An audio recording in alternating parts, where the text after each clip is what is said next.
Richard, how do we come into personal contact with the Holy Spirit so that we can actually understand the revelation? Well, that's a big one because there are some groups that do very well at this and some groups that don't. Let's just face it, okay? I think that what I'm saying in the video is that understanding both general revelation and special revelation involves Holy Spirit. So what you want to do is learn how to depend more on Him and how to have Him lead you more faithfully and more thoroughly. I mean, that's really the goal. So it's not a matter just of thinking harder about things or being more careful about things. There's a real sense in which when people begin to take the study of theology and the Bible seriously, when they become committed to the more academic approach, then they begin to substitute what was once a very dynamic relationship with the Holy Spirit. They begin to push that out and substitute for that hard academic work. Right. And there's a problem. Okay, I mean, when people first become Christians, generally speaking, they don't know much about the Bible, they don't know much about theology, and they just sort of listen, and they may read a book or two, but every step along the way, they're finding the Holy Spirit ministering to them and teaching them, and they feel this emotionally, and they are very conscious of it. But it isn't long before you start doing formal training in theology that the Holy Spirit becomes a sideline. And then if you're in a school or if you're in a learning community, they are constantly telling you, no, don't forget God, don't forget the Holy Spirit, don't forget your devotional life and things like that, okay? But then they never give you time for it, Right. okay? And they never help you develop that. It's really funny to me, or actually very sad to me, that in a typical seminary, a typical Protestant Bible school, you are calling people to become ministers of the Word, okay? And sometimes we'll even say the Word and sacraments. Sometimes we'll even quote the Bible and say ministers of prayer and the Word from Acts chapter 6. But it's very strange, isn't it, that if a school is devoting itself to that the school would not have a required class, not one required class, on prayer. Not one. I don't know of a single seminary in my whole country that has a required class on prayer. Now, they'll have chapel. That's usually optional, once or twice a week. They may have a little class that talks about personal devotions, maybe, but not a class that teaches people how to be prayer people and actually leads them into maturing their prayer lives. And I'm convinced that that's the missing piece in theological education, that we don't, alongside of developing the skills that are necessary, like the hard thinking, the intellectual skills, the academic skills, we don't also develop the ways in which the Bible teaches us to be sensitive to the moving and leading of Holy Spirit. The fact is you don't find people in the Bible who are, the godly men and women of the Bible saying things like, well, I read it in this book, and anybody that's logical can see that they ought to be thinking this way, okay? That's not what they do. What they do is the Holy Spirit is showing us. Now, they'll often quote the Bible in the middle of that because the Holy Spirit is showing them this through the Bible. But for us, it's very depersonalized. It's all a matter of, here we got the book. Now, if you want a religion that's just of a book and hard thinking, you got the wrong one. Okay, you should become a Muslim because that's what that's all about.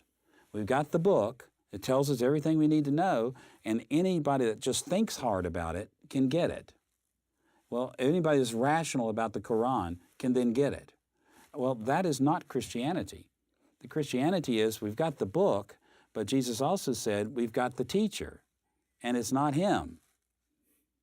Okay, the teacher is the Holy Spirit whom He gave to us when He ascended into heaven.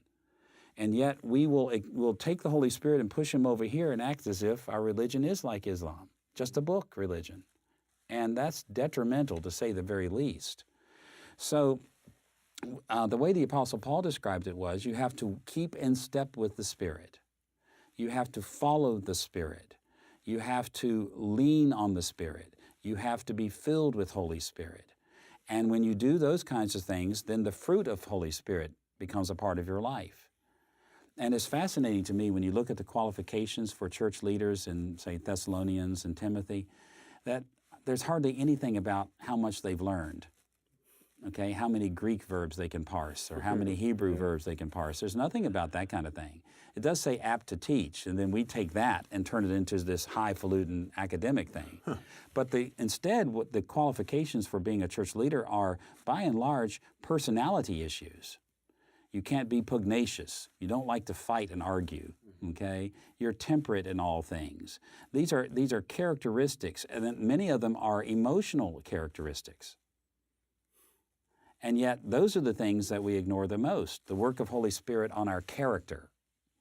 And so I think it's time for us to begin to learn and even begin to seek how to follow the leading of Holy Spirit.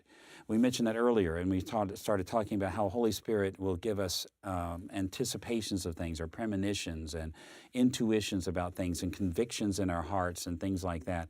And what we tend to do is say, I can't trust those things. I can't trust those. Those are like my feelings, and feelings would be very bad things to trust, as if your reasoning is better than your feelings. And that somehow you think better than you feel. Well, that's certainly not the case, okay, if you believe that reasoning is also affected by sin.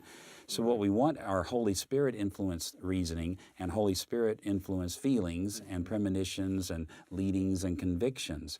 And so bottom line is, we have to become people of prayer. We cannot ignore spending long seasons of prayer. I don't mean 5 minutes, 10 minutes. I mean long seasons in prayer and fasting as leaders of the church, and humbling ourselves before God, finding our way to solitude where we back away from other people and we get alone with God. I mean, think about Jesus, how he did it. At the beginning of his ministry, what did he do? Went off in the desert. Yeah, went off in the desert for 40 days and 40 nights, okay? By the Spirit. That's the way he began his ministry, led by the Spirit into the desert, okay? Now, how do we usually begin our ministries now? We don't spend 40 days in the wilderness. We send out 40 resumes, Yeah. okay, and prepare 40 sermons. You know, that's what it means to be a minister now, to get ready for ministry now, not spending time alone with God. And I'll tell you, if you were to spend 40 days and 40 nights not eating, only drinking water, you would begin to hear the Lord speak. Okay? Funny things happen when people fast. Funny things happen when people are alone and actually seeking the face of God. You would know the leading of Holy Spirit in a situation like that. And so if your life or the lives of anyone else, if it's dry and it feels as if Holy Spirit is not personally involved in this, it's not because He is far away. It's because we have pulled ourselves away. You can quench Holy Spirit. It can be done. Obviously, Paul told the Thessalonians not to do this, quoting from the Old Testament, by the way, of quenching the Holy Spirit. And we need to be the kinds of people that don't quench Spirit, but rather are seeking the fullness of this Holy Spirit. He is what's so special to us now. He's the one, it's His personal ministry. But haven't you noticed that the more academic you become in your Christian theology, the more your Trinity becomes just two persons?